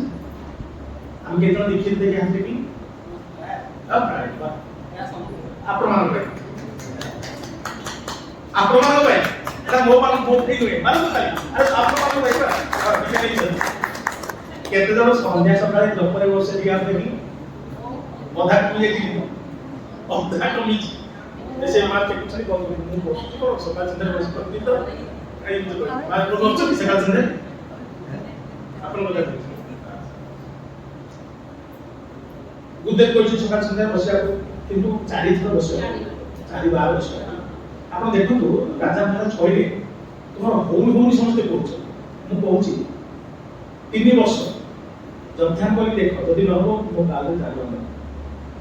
ରାଜା ମହାରାଜ ବ୍ରହ୍ମଜ୍ଞାନୀ କେତେ ବଡ଼ କଥା କହୁଛନ୍ତି, କିନ୍ତୁ ଆମେ କରୁନି। ଆପଣ ଦେଖନ୍ତୁ ଆଜି 5 ଥର ଜପ କଲେ କାଲି ବଢେଇବେ 6 ଥର, ତାପର ଦିନ 7 ଥର, ଯେତେ ବଢି ଯିବ ଆପଣ ମନ ସେଠି ଶାନ୍ତ ହବ। ଚେଷ୍ଟା କରି ଦେଖ। ଆଉ ଯୋଉ ଦିନ ଆପଣଙ୍କର ଯଧ୍ୟାନ ଖରାପ ହେଇଛି ସେଦିନ ପରିବାରରେ ସମସ୍ତେ ଗାଳି ଶୁଣିବେ, এটা ଗ୍ୟାରେଣ୍ଟି ମାରେ। ଆପଣ ଲେଖିବେ ନାହିଁ ସତନା ବିଷୟ ଆପଣ କହିବେ ଯଧ୍ୟାନ ହେଉଛି କଥା। ଦେଖନ୍ତୁ ଆମେ ସକାଳେ ଏକ୍ସରସାଇଜ କରୁଛେ, ମର୍ଣ୍ଣିଂ ୱାକ୍ ଯାଉଛେ, କୋଉଥିପାଇଁ? ସୁନ୍ଦର ସ୍ୱାସ୍ଥ୍ୟ ପାଇଁ, ଭଲ ଖାଉଛେ, ହେଲ୍ଦି ରହିବା ପାଇଁ। ଏବେ ଆମେ ଚେଷ୍ଟା କରିଛେ ଯେ ଆମ ମନ ଭିତରେ ଯୋଉ ଦୁଶ୍ଚିନ୍ତା, ଏ ଯୋଉ ঈର୍ଷା ଘୃଣା ଭାବ, ଏ ସବୁ କାମ କ୍ରୋଧ ରହିଛି, ଲୋଭ ରହିଛି, এই মানসিক অশান্তি ପାଇଁ ଆମେ କେବେ এই ଚେଷ୍ଟା କରୁଛେ? କେବେ ଚେଷ୍ଟା କରୁନେ। ମାନସିକ ଅଶାନ୍ତି ପାଇଁ ଗୋଟେ ପିଲା ଏବେ 15 ଦିନ ଆগে ମୁଁ ଆଶ୍ରମ ସାମ୍ନାରେ ଠିଆ ହେଇଛି, ବୋଧେ ଟାଇମ୍ 5ଟା ହବ, ବୋଧେ ସେ +2 ପଢୁଛି, খুব বড় হাইট পিଲା, ସାଇକେଲ ଆଣିଲା ମୋ ପାଖରେ ରଖିଲା, କହିଲା ଏଟା କଣ? ମନ୍ଦିର ସାମ୍ନାରେ ଅଛି, ମନ୍ଦିରକୁ ଦେଖି ବୁଝେ ନା କଣ? ମୁଁ କହିଲି ମନ୍ଦିର କଣ ହୁଏ? କହିଲେ ଆରେ ଏଇଠି ଯଦି ମୁଁ କହିବି ଠାକୁର ଅଛନ୍ତି ବଡ଼ ବଡ଼ ହେଇଯିବ। ଆଚ୍ଛା ବାବା, ମୁଁ ଦେଖି ଜାଣିଲି, ସେ ଜାଣିଲି। କହିଲେ ବାବା ତୋ ଘରେ କିଏ ଅଛନ୍ତି? ନା ବାବା ମା ଅଛନ୍ତି। ବାବା ମାଙ୍କର ବାବା ମା ଅଛନ୍ତି? ନା ହଁ ଅଛନ୍ତି। କେତେ ବୟସ? ନା ବୁଢ଼ା ବୁଢ଼ୀ ହେଇଗଲେଣି। କେବେ ଦେହ ଖରାପ ହେଇଛି? ନା ହଁ ଦେହ ଏବେ ବି ରୋଗରେ ପଡ଼ିଛନ୍ତି। ରୋଗରେ ପଡ଼ିଲେ କୋଉଠି ଯାଆନ୍ତି? ଡାକ୍ତରଖାନା ଯାଆନ୍ତି। ଆଚ୍ଛା ଡାକ୍ତରଖାନା କାହିଁକି ଯାଆନ୍ତି? ନା ଡକ୍ଟରକୁ ଦେଖେଇବା ପାଇଁ। ଆଚ୍ଛା ଡାକ୍ତର ଦେଖିଲେ କ'ଣ କରେ? ନା ମେଡିସିନ ଦିଏ। ସେ ମେଡିସିନ ଦେଲେ କ'ଣ ହୁଏ? ନା ଘରେ ୟୁଜ୍ କଲା ପରେ ସେ ବର୍ତ୍ତମାନ ସୁସ୍ଥ ଅଛି। তোমার যদি রোগ হুয়ে শরীর তাহলে ডাক্তারখানা যাও। তোমার যদি মনর রোগ হুয়ে, যদি মন অশান্তি হুয়ে, ডিপ্রেশন আসে, দুশ্চিন্তা আসে, ঝগড়াঝাটি হুয়ে, কোন করিবা? না মেডিকাল লোক মন্দির যাও। তাহলে মন্দির ভিতরে গেলে কোন হবে? না ডাক্তার অଛନ୍ତି। কোন ডাক্তার অଛନ୍ତି? বলি সে বসଛନ୍ତି, 3 জন ডাক্তার বসଛନ୍ତି, সে নর্স জনে বসଛନ୍ତି, পুଣି তাহলে কম্পাউন্ডর বসଛନ୍ତି। କ'ଣ କରିବା? ଛୋଟ ଛୁଆ ବୁଝିପାରୁନି, ଜାଣିପାରୁନି, ଶିଖି ନାହାନ୍ତି, ମା ମାନେ ବାପା ମାନେ ଶିଖି ନାହାନ୍ତି। ସେ 3 ଜଣ ବସିଛନ୍ତି, ସେ ରୋଗ ଟ୍ରିଟମେଣ୍ଟ, ଏଇଠି ରୋଗ ଟ୍ରିଟମେଣ୍ଟ ହୁଏ। ହଁ ମାନସିକ ରୋଗୀ ଏଇଠି ଆସନ୍ତି। ନା ଏଇଠି ମେଡିସିନ ମିଳେ? ମୁଁ କହିଲି ହଁ, ଏଇ ତ କଥାମୃତ ବୋଲି ଗୋଟେ ବହି ଅଛି, ସେଇଟା ଗୋଟେ ମେଡିସିନ। ସେଇଥିରେ ତାଙ୍କର ସବୁ ମେଡିସିନ ଲେଖା ଅଛି ପଢିବେ ମନ ଶାନ୍ତ ଆସେ। ତାପରେ ସେ ବୁଝିଲା ଯେ ହଁ ଏଇଟା ଗୋଟେ ମନ୍ଦିର, ମନ୍ଦିରରେ ଏଇସବୁ ମାନସିକ ଅଶାନ୍ତି ଲୋକ ଆସିଲେ ଶାନ୍ତି ପାଇକି ଯାଆନ୍ତି। ତାକୁ ଯଦି ଆମେ ଡାଇରେକ୍ଟ କିଛି କହିବା ସେ ବୁଝିପାରିବେ? ପିଲା ଏତେ ବଡ଼ ହେଲାଣି, ଦେଖନ୍ତୁ ବାପାଙ୍କର କେତେ ଦୋଷ। ପିଲାକୁ ଶିକ୍ଷା ଦେଇନାହାନ୍ତି ମନ୍ଦିରରେ କ'ଣ ହୁଏ। ଆମେ ମୁସଲମାନ ଖ୍ରୀଷ୍ଟିଆନ ମାନଙ୍କୁ କ୍ରିଟିସାଇଜ କରୁ। ସ୍ୱାମୀଜୀ କ'ଣ କହିବେ? ମୁଁ କୌଣସି ଧର୍ମ କୌଣସି ସମ୍ପ୍ରଦାୟ ଗଠନ କରିବାକୁ ଆସିନି। I want to preach a man making religion. ମୁଁ ମଣିଷ ତିଆରି କରିବାକୁ ଖେଳି ଆସିଛି। ତମେ ଜଣେ ହିନ୍ଦୁ, ତମେ ଧର୍ମ ପରିବର୍ତ୍ତନ କରିବା କେହି ଦରକାର ନାହିଁ, ଆବଶ୍ୟକତା ନାହିଁ। ସ୍ୱାମୀଜୀ କହୁଛନ୍ତି ତମେ ଜଣେ ହିନ୍ଦୁ ଭଲ ସଚ୍ଚୋଟ ହିନ୍ଦୁ ହେବାକୁ ଚେଷ୍ଟା କର। ତମେ ଜଣେ ମୁସଲିମ ସଚ୍ଚୋଟ ମୁସଲିମ ହେବାକୁ ଚେଷ୍ଟା କର। ଜଣେ ଖ୍ରୀଷ୍ଟିଆନ ଭଲ ଖ୍ରୀଷ୍ଟିଆନ ହେବାକୁ ଚେଷ୍ଟା କର। ଧର୍ମ ପରିବର୍ତ୍ତନ ଆବଶ୍ୟକତା ନାହିଁ। ଆମେ ମୁସଲମାନ ଭାଇମାନଙ୍କୁ କ୍ରିଟିସାଇଜ କରୁଛେ କି କିଛି ଆମେ କହିଦେଉଛେ, କିନ୍ତୁ ତାଙ୍କ କେତେ ରୁଲ ଲେଖୁଛନ୍ତି। ମତେ ଖୁବ ଭଲ ଲାଗେ ତାଙ୍କର ରୁଲ ଲେଖୁଛନ୍ତି। 5 ଥର ନମାଜ ପଢିବେ, ମସଜିଦ କନଫର୍ମ ଯିବେ, ଗୋଟେ ମାସ ସେମାନେ ଉପବାସ ରୁହନ୍ତି, ସେଟା କଣ କହନ୍ତି? ରମଜାନ। ଆପଣମାନେ ଜାଣିଛନ୍ତି একদম ছাপ ବି ঢুকিବେ, କେତେ ନିଷ୍ଠାପର ଭାବେ ସେମାନେ କରନ୍ତି। ଆଉ ସମସ୍ତେ ତାଙ୍କର କୋରାନ ପଢନ୍ତି। ଆମର ପିଲାମାନଙ୍କୁ ପଚାରନ୍ତୁ କେତେ ଥର ଗୀତା ଦେଖି, କେତେ ଜଣ ଗୀତା ଦେଖିଛନ୍ତି ପଚାରେ? ପଢିଛ? ପିଲା ଅଛନ୍ତି ଗୀତା ବି ଦେଖିନା, ତେଣୁ ଆମେ ଶ୍ରେଷ୍ଠ ହିନ୍ଦୁ କେମିତି ହବ? ହିନ୍ଦୁତ୍ୱ ଆମ ପାଖରେ ନାହିଁ। ତ ଆମେ ଠାକୁରଙ୍କର ଶରଣାପନ୍ନ ଆସେ, ଠାକୁରଙ୍କ କଥା ଆମେ ଶୁଣୁନେ, କଥା ପଢୁନେ। ସେଇଥିପାଇଁ ଜଣେ ମହାରାଜ କହିଲେ ଯେ ବା ଯାହାଙ୍କ ମୁହଁରେ ଗୀତା ଶ୍ଲୋକ ବାହାରିଥିଲା, ସିଏ ବା ରାମକୃଷ୍ଣ ଏଠି କଳିଯୁଗରେ ଆସିଲେ କଥା ମୁଁ ତାଙ୍କ ପାଟିରେ ବାହାରିଛି। ଗୀତାର ଉପଦେଶ ଯାହା ସବୁ ତ କଥା ମଧ୍ୟରେ ଅଛି, ଆଉ ଅଲଗା କୁଆଡେ ହବ?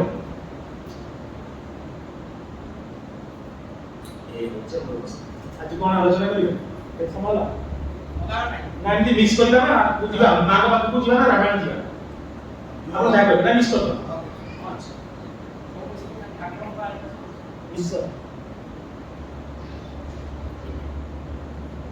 ଠାକୁର କାହିଁକି ଆସିଥିଲେ? ଠାକୁର କଳିଯୁଗରେ ଆସିବାର ଆବଶ୍ୟକତା କ'ଣ ଥିଲା? ଠାକୁର ଆସିଲା ପରେ ଆପଣମାନଙ୍କର ପରିବର୍ତ୍ତନ ହୋଇଯାଇଛି। ଏ ତିନିଟା କଥା ଟିକେ ସମୟ ଅଭାବ ତ ଦେଖିବା, ଆଡଜଷ୍ଟ କରିବେ। ପ୍ରଥମ କଥା ହେଉଛି ପ୍ରଭୁ ଶ୍ରୀରାମଚନ୍ଦ୍ର ଆସିଥିଲେ ମା ସୀତାଙ୍କୁ ନେଇ, ପ୍ରଭୁ ଶ୍ରୀକୃଷ୍ଣ ଆସିଥିଲେ ରାଧାରାଣୀଙ୍କୁ ନେଇ, ଶ୍ରୀରାମକୃଷ୍ଣ ଆସିଲେ କଳିରେ କାହାକୁ ନେଇ? ମା ଶାରଦାଙ୍କୁ। ସେଠି ଠାକୁର କହୁଛନ୍ତି ସିଏ ମୋର ଶକ୍ତି। ଯେତେବେଳେ ଭଗବାନ ଆସନ୍ତି ନା ତାଙ୍କ ଶକ୍ତିକୁ ନେଇକି ଆସନ୍ତି। ମାଆଙ୍କୁ ଥରେ କହିଲେ ଠାକୁର ଯେ ଇଏ କି କରିଛି? କିଛି କରିନି। କଲିକତାର ଲୋକମାନେ କିଲିବିଲି ହଉଛନ୍ତି, ତମେ ସବୁ ଦେଖିବ। ମା କହୁଛନ୍ତି ମୁଁ ଜଣେ ନାରୀ, ମୁଁ କଣ ଦେଖିବି? ନା ତମେ ସବୁ ଠିକ ଠିକ ଦେଖିବ। ଠାକୁର ଚାଲିଗଲେ 88 ମସିହାରେ, ସରି 1886 ମସିହାରେ। ମାଙ୍କ ଶରୀର ଚାଲିଛି 1920 ମସିହାରେ। କେତେ ବର୍ଷର difference? 34 years. 34 years Ramakrishna mission ସମ୍ଭାଳିଛନ୍ତି ମା। ସଂଘ ଜନନୀ, ବିଶ୍ୱ ଜନନୀ, ଜଗତ ଜନନୀ, କ୍ୱାଲିଫିକେସନ ଜିରୋ। ଜଣେ ଅପାଠୁଆ ଗାଉଁଲି ବ୍ରାହ୍ମଣୀ ରମଣୀ, ସେ ପୁଣି ଗୋଟେ ଏଡେ ବଡ ସଂଘର ଜନନୀ। ସେଇ ଜନନୀ କେତେବେଳେ ଜାଣିପାରିଲେ ଆମେ? ତାର ଗୋଟେ ଘଟଣା ଘଟିଥିଲା। ସ୍ୱାମୀ ବିବେକାନନ୍ଦ ଆମେରିକାକୁ ଫେରିଲେ ପ୍ରଥମ ଥର, ସେଠି କିଛି ପଇସା ଦେଇଥିଲେ, ସେଠୁ ଗୁରୁ ଭାଇମାନଙ୍କୁ ଚିଠି ଦେଇଥିଲେ ଯେ ତୁମମାନେ ଗୋଟେ ମଠ କରିବାର ଗୋଟେ ଜାଗା କିଣ, ଆଉ ସେଇଟା ଗଙ୍ଗା ଧାରରେ ହେବା ଦରକାର, ଆଉ ଗୋଟେ ବଡ ଜାଗା ଦରକାର।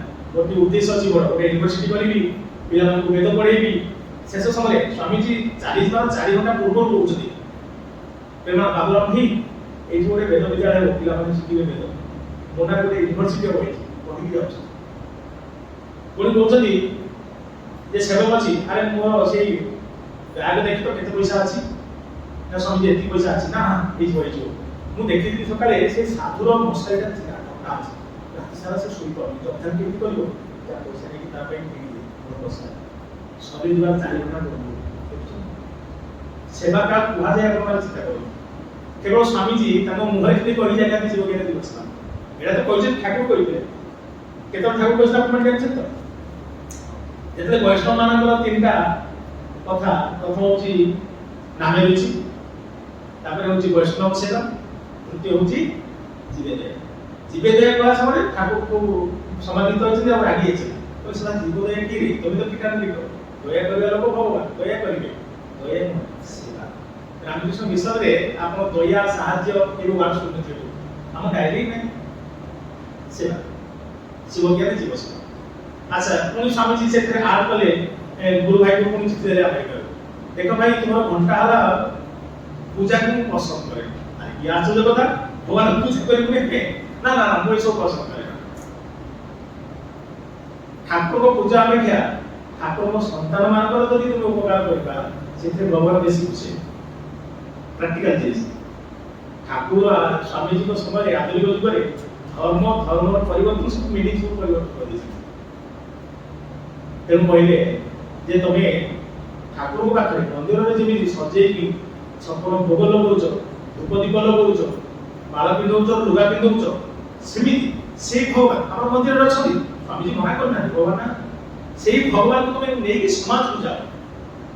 ସମାଜରେ ଯେ ସ୍ୱାମୀଜୀ କଣ କହିଲେ, ମୋର ଭଗବାନ ଅଛନ୍ତି ନିଚ ଜାତି, ଅଭାବୀ, ଅନାଟନ, ଦୁଃଖୀ, ରୋଗୀ ହେଉଛି ମୋର ସେମାନେ ଭଗବାନ। ସେମାନଙ୍କ ଭିତରେ ଶିବଙ୍କୁ ଦର୍ଶନ କରିକି, ଶ୍ରୀରାମକୃଷ୍ଣଙ୍କୁ ଦର୍ଶନ କରିକି, ମା ମାନଙ୍କ ଭିତରେ ମା ଶାରଦାଙ୍କୁ ଅନୁଭବ କରିକି ସେମାନଙ୍କର ସେବା କର, ସେଇଥିରେ ଭଗବାନ ବେଶୀ ଖୁସି ହେବେ, ବେଶୀ ଆଶୀର୍ବାଦ କରିବେ। ମୁଁ ଆପଣଙ୍କ ମାନେ ସବୁଦିନ ଆସିକି କିମ୍ବା ମଝିରେ ମଝିରେ ଆସିକି ପ୍ରଣାମ କରନ୍ତି, ଠାକୁରଙ୍କୁ କଣ ମାଗନ୍ତି ମୁଁ ଜାଣେ, କହିଥିଲି ତାକୁ ମୋ ସ୍ୱାମୀ ମୋ ସ୍ତ୍ରୀ ମୋ ପିଲା ମୋ ଛୁଆ ତା ଭିତରେ ଅଛି, ମୁଁ କଣ କହିବି ତାଠୁ ଆଉ ବାହାରକୁ ଯାଇକି ଯେ ଲୋକ ସମସ୍ତେ ସୁଖୀ ରୁହନ୍ତୁ ଏସବୁ ରୁହନ୍ତି। ଆପଣଙ୍କର ଏଇଠି ମୁଁ ଶୁଣିଲି ଯେ ସମସ୍ତେ ଗରମ ସୁଖୀ ନବ, ଅନ୍ୟ କୋଉଠି ମୁଁ ଶୁଣି ଏସବୁ ଆପଣ ଠାକୁର ପ୍ରାର୍ଥନା କରୁଛନ୍ତି ମୋ ପାଇଁ। ସେଥିପାଇଁ ସ୍ୱାମୀ କଣ କହିଲେ, they alone live who live for others. ଆର ଷ୍ଟୋରି ଜାଣିଛନ୍ତି, ଏଇ ଗୋଟେ ସେଟା ସ୍ୱାମୀଜୀ କୋଡ଼ି ଦେଇଥିଲେ। ସ୍ୱାମୀଜୀ ଯେତେବେଳେ ଠାକୁରଙ୍କ ଦେହ ତ୍ୟାଗ ଚାଲିଲା ସେତେବେଳେ ସ୍ୱାମୀଜୀ ସାରା ଭାରତ ବର୍ଷ ପଦବ୍ରଜରେ ବାହାରିଲେ, ଯାଇ ମହୀଶୂର ରାଜାଙ୍କ ପାଖରେ ପହଞ୍ଚିଲେ। ମହୀଶୂର ରାଜା ବିରାଟ ପ୍ୟାଲେସ, ତାଙ୍କର ଶିଷ୍ୟତ୍ୱ ନେଇଛନ୍ତି ରାଜା। ଥରେ ସ୍ୱାମୀଜୀ ବାହାରକୁ ବୁଲିବାକୁ ଯାଇଛନ୍ତି, ସେ ପ୍ୟାଲେସର ପାଖରେ ଗୋଟେ ବସ୍ତି ଅଛି, ଦେଖିଲେ ଛୋଟ ଛୋଟ ପିଲା ଗୁଡ଼ା ସବୁ ଲଗା ହେଇ ବୁଲୁଛନ୍ତି, କାଠ ନାହିଁ, ଖାଇବା ନାହିଁ, ପଢ଼ା ନାହିଁ, କିଛି ନାହିଁ, ବୁଲୁଛନ୍ତି। ସେଠୁ ସ୍ୱାମୀଜୀଙ୍କୁ ମନ ଖରାପ ହେଇଛି, ରାଜାଙ୍କୁ କହିଲେ ଯଦି ସମୟ ଆସେ ନା ତାପରେ କିଛି ଦିନ ପରେ ସ୍ୱାମୀଜୀ ବାହାରି ଯିବେ କନ୍ୟାକୁମାରୀ। ତାପରେ ସେଠୁ ରାଜା କହିଲେ ଯେ ମୋର ତ ଗୁରୁଦେବ ତମକୁ ଦକ୍ଷିଣା ଦେବାକୁ ପଡ଼ିବ, ସ୍ୱାମୀଜୀ ଆପଣ ଯାହା ମାଗିବେ ମୁଁ ଦେବି, ଗୁରୁ ଦକ୍ଷିଣା ଦେବେ। ସେଠୁ ସ୍ୱାମୀଜୀ କହିଲେ ମୋର ଗୁରୁ ଦକ୍ଷିଣା ଗୋଟିଏ ଜିନିଷ ମୋର ଇଚ୍ଛା ଅଛି, ପୂରଣ କରିପାରିବ, ଆପଣ ଯାହା କହିଲେ ପୂରଣ କରିବି। ମୁଁ ଦେଖିଲି ବସ୍ତିର ପିଲାମାନେ ଏମିତି ଅଶିକ୍ଷିତ ଭାବେ ବୁଲୁଛନ୍ତି। ଭାରତ ବର୍ଷରେ ନାରୀ ଶିକ୍ଷା ଆଉ ଏଇ ପିଲାମାନଙ୍କୁ ଯୋଉମାନେ ଉଚ୍ଚ ସବୁ ଜାତିର ଅଛି ସେମାନଙ୍କ ଶିକ୍ଷାଟା ନିହାତି ଦରକାର ଯଦି ଭାରତ ବର୍ଷ ଉଠେଇବାକୁ ହବ। ତେଣୁ ତୁମେ ଯଦି ତାଙ୍କ ପାଇଁ ଶିକ୍ଷା ପାଇଁ କିଛି ସାହାଯ୍ୟ କରିପାର ନା ଗୁରୁଦେବ ନିଶ୍ଚୟ କରିବେ, ଆପଣ ନିଶ୍ଚିତ ହୁଅ। ତାପରେ ସ୍ୱାମୀ ଚାଲିଗଲେ ଆମେରିକା। ଆମେରିକା ଗଲା ପରେ ରାଜା ଲେଖୁଛନ୍ତି ଯେ ଗୁରୁଦେବ ଆପଣଙ୍କ ଦକ୍ଷିଣା ଆପଣ ନିଅନ୍ତୁ, ମୋ ପ୍ୟାଲେସର କିଛି ଜାଗା ପିଲାଙ୍କ ଶିକ୍ଷା ପାଇଁ ମୁଁ ଛାଡ଼ି ଦେଇଛି, ଆଉ ଆପଣ ନିଶ୍ଚିତ ହୁଅ। ସେଇଠି ସ୍ୱାମୀ ଲେଖୁଛନ୍ତି ଯେ alone live who live for others. ସେମାନେ ଜୀବିତ, ଯେଉଁମାନେ ଅନ୍ୟ ପାଇଁ ସେମାନେ ରୁହନ୍ତି ବଞ୍ଚିବ। ତେଣୁ ସମସ୍ତଙ୍କ ପାଇଁ ଆମେ ସେବା କରିବା, ଏ ହେଉଛି ରାମକୃଷ୍ଣ ମିଶନର ଉଦ୍ଦେଶ୍ୟ। ସେଇ ସେବା ମାଧ୍ୟମରେ ଆମେ ମାନେ ମୁକ୍ତି ପାଇବା, ଭଗବାନଙ୍କ ନାମ କରିବା। ଭଗବାନ କେବେ ଛାଡ଼ିବେନି, କାରଣ ଆମର ହେଉଛି କର୍ମଯୋଗ। କର୍ମ ଅଲଗା, କର୍ମ ଯୋଗ ଅଲଗା, ଜାଣିଛନ୍ତି କଣ? ଆମେ ଯାହା ଘରେ କରୁଛେ ସବୁ କର୍ମ କରୁଛେ, ଯୋଗ କେତେବେଳେ ହେବ ନା ଯେତେବେଳେ ଆପଣ ଯାହା କର୍ମ କରୁଛନ୍ତି ସେଥିରେ ଭଗବାନ ଆଡ୍ ହେଇଯିବେ, ଯୋଗ ହେଇଯିବେ, ସେଥିରେ କର୍ମ ଯୋଗ ହେଇଗଲା। ଶାଶୁ ମାନଙ୍କର, ବାବା ମାନଙ୍କର, ଛୋଟ ପିଲାଙ୍କର ଯେତେବେଳେ ସେବା କରୁଛନ୍ତି ଆପଣ ଭାବିବେ ଯେ ମୋ ଠାକୁର ମୋ ମାଙ୍କର ସେବା କରୁଛି, ମୋର ସ୍ୱାମୀ ବିବେକାନନ୍ଦଙ୍କୁ ସେବା କରୁଛି, ବାଲକୃଷ୍ଣଙ୍କୁ ସେବା କରୁଛି, ସେତେବେଳେ ସେଟା ସେବା ଯୋଗ ହେଇଯିବ, କର୍ମ ଯୋଗ ହେଇଯିବ। ଭଗବାନଙ୍କୁ ସବୁଥିରେ ଇନଭଲ୍ଭ କରିବେ, ଏଇଟା ସ୍ୱାମୀଜୀଙ୍କର ଶିକ୍ଷା। କୋଉଠି ଛାଡ଼ିଥିଲେ ତ ଭୁଲି ଯାଏ ମା ସୀତା ଆସିଲେ, ହଁ ମା ଶକ୍ତି ଭାବେ ଆସିଲେ ସେମିତି କରିଯିବେ। ଆଚ୍ଛା ଠାକୁରଙ୍କର ଆବିର୍ଭାବର କାରଣ ଯେ ପ୍ରଭୁ ଶ୍ରୀରାମଚନ୍ଦ୍ର, ଆମେ ଆଲୋଚନା କରିଥିଲେ ଗଲା ତ ଯେ ପ୍ରଭୁ ଶ୍ରୀରାମଚନ୍ଦ୍ର ଆସିଲେ କାହିଁକି ନା ମା ସୀତା କଲେ, ମା ସୀତାକୁ ରାବଣକୁ ସଂହାର କରିବା ପାଇଁ, କାରଣ ମା ସୀତାକୁ ସେ ନେଇଗଲା, ଅନେକ ନିର୍ଯାତନା ଦେଲା, ରାକ୍ଷସ ପ୍ରବୃତ୍ତି ଅନେକ ବଢ଼ି ଯାଇଥିଲା। ସେଇଥିପାଇଁ ରାବଣକୁ ପାଇଁ ଆସିଥିଲେ ପ୍ରଭୁ ରାକ୍ଷସ ଦମନ କରିବା ପାଇଁ। ପ୍ରଭୁ ଶ୍ରୀକୃଷ୍ଣ ଆସିଲେ କଂସକୁ ଦମନ କରିବା ପାଇଁ, ପ୍ଲସ୍ ଦୁର୍ଯ୍ୟୋଧନ ଯୋଉ ଅହଙ୍କାର, ଲୋଭ ଏସବୁ ଥିଲା ତାକୁ ସଂହାର କରିବା ପାଇଁ। ସେମାନେ ସବୁ ଅସ୍ତ୍ର ନେଇକି ଆସିଥିଲେ। ଆପଣ ଜାଣିଥିବେ ଯେ ଶ୍ରୀରାମଚନ୍ଦ୍ରଙ୍କ ହାତରେ କୋଦଣ୍ଡ ଅଛି, ଧନୁଷ ନେଇକି ଆସିଥିଲେ। ପ୍ରଭୁ ଶ୍ରୀକୃଷ୍ଣ ସୁଦର୍ଶନ ଚକ୍ର ନେଇକି ଆସିଥିଲେ। ପ୍ରଭୁ ଶ୍ରୀରାମକୃଷ୍ଣ ଗୋଡ଼ାଟେ କିଛି ନାହିଁ, ଅସ୍ତ୍ର ନାହିଁ କି ବସ୍ତ୍ର ବି ନାହିଁ, ଦେଖୁନାହାନ୍ତି ବସ୍ତ୍ର ବି ନାହିଁ, ଗୋଟିଏ ଏଇଭଳିଆ ଗୋଡି ହେଇଛି ମା ସେଠି। ପୁଣି ସେଥିରେ କହୁଛନ୍ତି ମୋର ଲୁଗାପଟା କୁଆଡେ ଚାଲି ଯାଇକି ଜାଣିଛି। ପୁଣି ତପସ୍ୟା ଜପ କରୁଛନ୍ତି, ଇଏଟାକୁ କଣ ସେଟା ଯୋଉ ପଇତାଟାକୁ ଗୋଡେଇକି ଆସୁଛନ୍ତି, ଯେମିତି ମୋର ଅହଙ୍କାର ନ ଆସେ, ମୁଁ ବ୍ରାହ୍ମଣ କରିବି। ଏତେ ପର୍ଟିକୁଲାର। ପୁଣି କହୁଛନ୍ତି ଭକ୍ତମାନଙ୍କୁ, ଆରେ ଯାହା ଦେହରେ ଲୁଗା ବସ୍ତ୍ର ରହେ ନା, ସେ ପୁଣି କିଏ କରିଛି? କି ଅବସ୍ଥା ଦେଖିବ, ଏଇଭଳିଆ ଅବସ୍ଥା। ତେଣୁ ଦେଖନ୍ତୁ, ହାତ ଯୋଡ଼ିଦେଲେ, କହିଲେ ମୋର ଅସ୍ତ୍ର ନାହିଁ। ତାହେଲେ କଣ ରାକ୍ଷସ କେହି ନାହାନ୍ତି ବଳିରେ? ଠାକୁର କହିଲେ ନା, ରାକ୍ଷସ ନା, ସମସ୍ତେ ରାକ୍ଷସ ନା, ସବୁ ରାକ୍ଷସ କରୁଛନ୍ତି। ମୁଁ କାହାକୁ ମାରିବି? ଯଦି ଅସ୍ତ୍ର ନେଇକି ଆସି ମାରିବି, କେହି ଜଣେ ରହିବେ। ଆପଣ ଧାନ ଚାଷ କରୁଛନ୍ତି, ଯଦି ଧାନ ନଈ ସବୁ ଗୁଡା ଅଗାଡି ଘାସ ହବ, ଆପଣ ସବୁ ବାଛିବେ, କଣ ରହିବ? କିଛି ରହିବନି। ତେଣୁ ମୁଁ ମାରିବାକୁ ସଂହାର କରିବାକୁ ଆସିବି। ବଳିରେ ମୁଁ ଆସି ସଂସ୍କାର କରିବି। ସଂସ୍କାର କେମିତି? ଠାକୁର ପୁଣି କହିଲେ ମୋର ଆଧୁନିକ ସନ୍ତାନ ମାନେ ଚାଲା କହିବେ, ଠାକୁର ଖାଲି ପର୍ବ ହେଇକି ଅନେକ କିଛି କଥା କହିଦେଲେ, ସଂସାର ଏମିତି ଚଲେଇବ, ସ୍ତ୍ରୀ ପ୍ରତି ଏହା କର୍ତ୍ତବ୍ୟ, ସନ୍ତାନ ମାନଙ୍କ ପାଇଁ ଏଇ କର୍ତ୍ତବ୍ୟ, ସ୍ତ୍ରୀ ପ୍ରତି କଣ ଦାୟିତ୍ୱ ରହିବା ଦରକାର, ପତିର ସବୁ କହିଗଲେ। ମୋର ପିଲାମାନେ ଖୁବ ଚାଲା, ଏମାନଙ୍କୁ କହିଲେ ଯାଇକି ସେମାନେ କରିବେ। ଆଉ ପୁଣି ଏମାନେ ଆଧୁନିକ କହିବେ, ଠାକୁର ତ କହିଛନ୍ତି ଖାଲି କହିଲେ କଣ ହବ, ଜୀବନରେ ପ୍ରୟୋଗ କରିନାହାନ୍ତି। ଠାକୁର କହିଲେ ନା, ମୁଁ କରିକି ଦେଖେଇଛି, ମୁଁ କରିକି ଦେଖେଇଛି, ଆଉ ମୁଁ କହିଛି, ତେଣୁ ତମମାନେ ସେଟା କରିବ। ତେଣୁ ଏଇଠି ଅସ୍ତ୍ର ଦରକାର ନାହିଁ। ଆଙ୍କର ଅସ୍ତ୍ର ହଉଛି ପ୍ରଣାମ ଅସ୍ତ୍ର, ପ୍ରଥମ ଅସ୍ତ୍ର।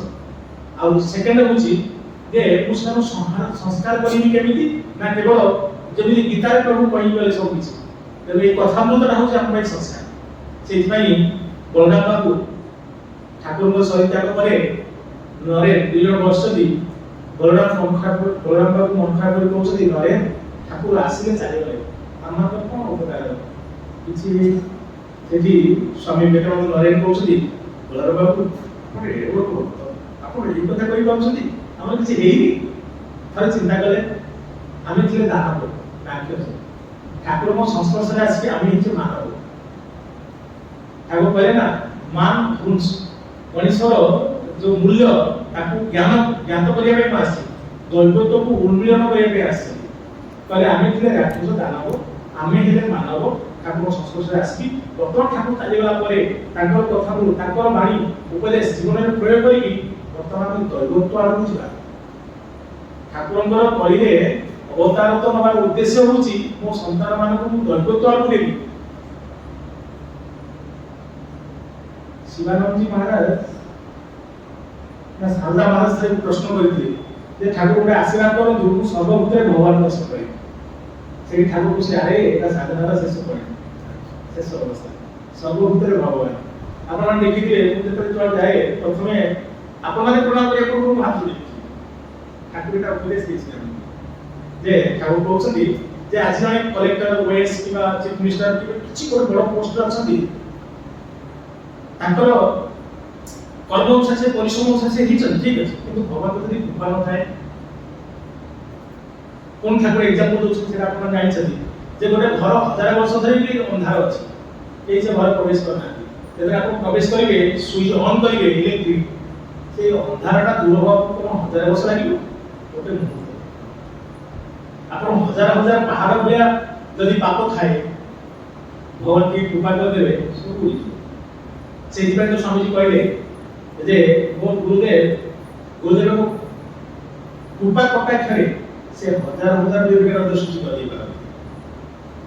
ପାହାଡ଼ ଭଳିଆ ଯଦି ପାପ ଥାଏ, ତୁ କରିଦେଲେ ସେ ଉଡ଼ିଯିବ। ଆମେ ସେଟା ବୁଝିବା ଦରକାର ଯେ ଠାକୁର କୋଉ ଉଦ୍ଦେଶ୍ୟରେ କଳିଯୁଗରେ ଆସିଛନ୍ତି। ଆମେ ସବୁ ରାକ୍ଷସ କୁକୁର କାମ ଆଉ ଗୋଟେ ଉଦାହରଣ ଦେଲେ ଆପଣ ବୁଝିପାରିବେ। ଆଚ୍ଛା, ଯେତେବେଳେ ରାମଚନ୍ଦ୍ର ପ୍ରଭୁ ଆସିଥିଲେ ତେଜୟାରେ, ସେତେବେଳେ କାହା ସହିତ ଯୁଦ୍ଧ ହେଇଥିଲା? ରାବଣ ଆଉ ପ୍ରଭୁ ରାମଚନ୍ଦ୍ର ଭିତରେ, ଅଯୋଧ୍ୟା ଆଉ ଶ୍ରୀଲଙ୍କା ଭିତରେ, ଦେଶ ଭିତରେ ଯୁଦ୍ଧ। ଆଚ୍ଛା, ଯେତେବେଳେ ଦ୍ୱାପରକୁ ଆସିଲେ ଶ୍ରୀକୃଷ୍ଣ, କାହା ସହିତ ଦେଖିଲେ ଯୁଦ୍ଧ? ଭାଇ ଭିତରେ, ଦିଟା ପରିବାର ଭିତରେ ଯୁଦ୍ଧ ହେଲା, ପାଣ୍ଡବ ଆଉ କୌରବ।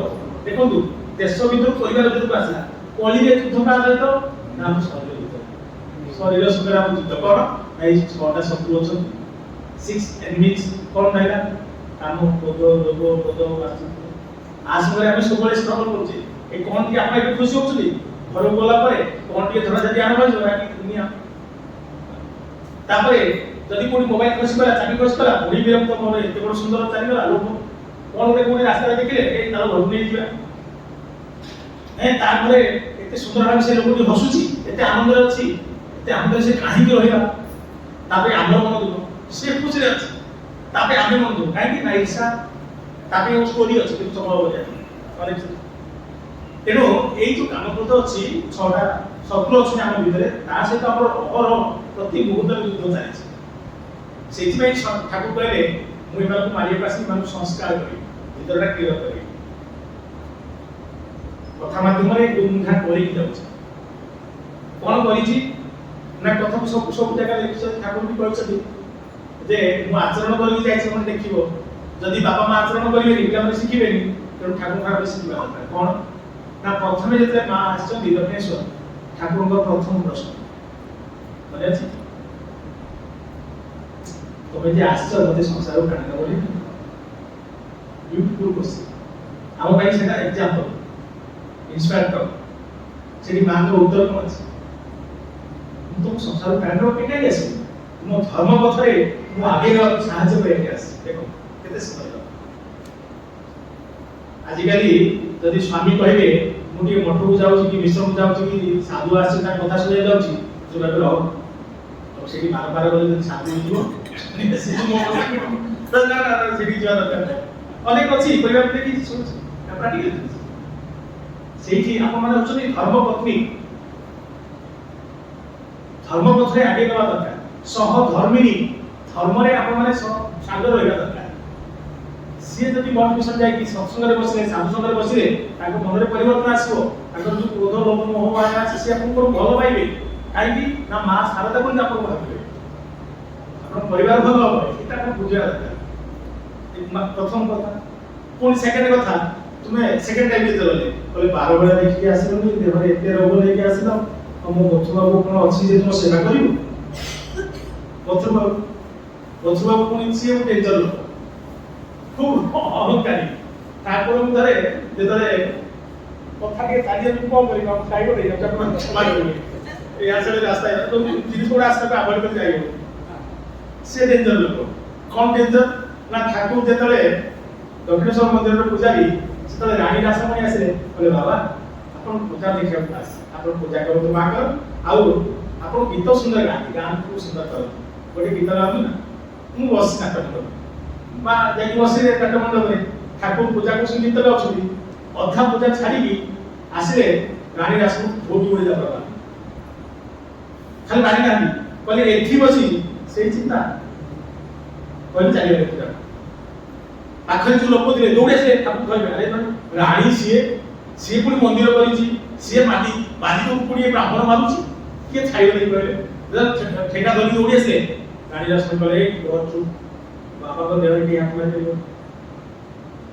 ସେତେବେଳେ ରାଣୀ ରାସମଣିଙ୍କ ଭିତରେ ଷ୍ଟ୍ରଗଲ ଚାଲିଲାଣି ଇଏ କେମିତି ଜାଣିଲେ ମୁଁ ଏଇଠି ବସିକି ମୁଁ ସେଇ ଜମିବାଡ଼ି କଥା ଚିନ୍ତା କରୁଛି ତାଙ୍କର ଗୋଟେ ଅଦାଲତରେ ଗୋଟେ କେସ୍ ଚାଲିଛି ସେ ମା ପାଖରେ ବସିକି ମନଟା ଏଠି ଆଖି ବନ୍ଦ କରୁଛନ୍ତି ଭିତରେ ଚାଲିଛି ସେ କେସ୍ ଆମର କଣ ହବ ଅନ୍ୟମନସ୍କ ଅଛନ୍ତି ସେ ଚିନ୍ତା କରୁଛନ୍ତି ଯେ ମୁଁ ଏଇଠି ବସିକି ସେଇ ଚିନ୍ତା କରୁଛି ଠାକୁର ଜାଣିଲେ କେମିତି ମତେ ମାରିକି ପୁଣି କହୁଛନ୍ତି ଏଇଠି ବସିକି ସେଇ ଚିନ୍ତା ତାହେଲେ ନିଶ୍ଚୟ ଅପର୍ଯ୍ୟାୟ ବୁଝିଲେ ତ ଆପଣ এই কথা প্রথম কাজ গলা প্রথম করে করে ইয়ে পাগল আসিল আমরা মাকে আমি স্পর্শ করি ইয়ে করে যাবড়া বলে আচ্ছা আমরা কিছু গড়বড় আছে পাগল হয়েছে আপন মানে কিছু মনে করিবে ঠাকুরଙ୍କୁ নেই বিশালে যাইছেন বইলা খুব বড় বড় লোক যাই যাইছেন ঠাকুর আমার ভাব বড়া বাবা আগ্রহ চিন্তারে সব বলবে মা সেইটি যাই সেମାନଙ୍କୁ সেই প্রতিটা যে মানে কইছি মা তুমি ବି এইଠି এই উপরে কথাটা বুঝতে পারছো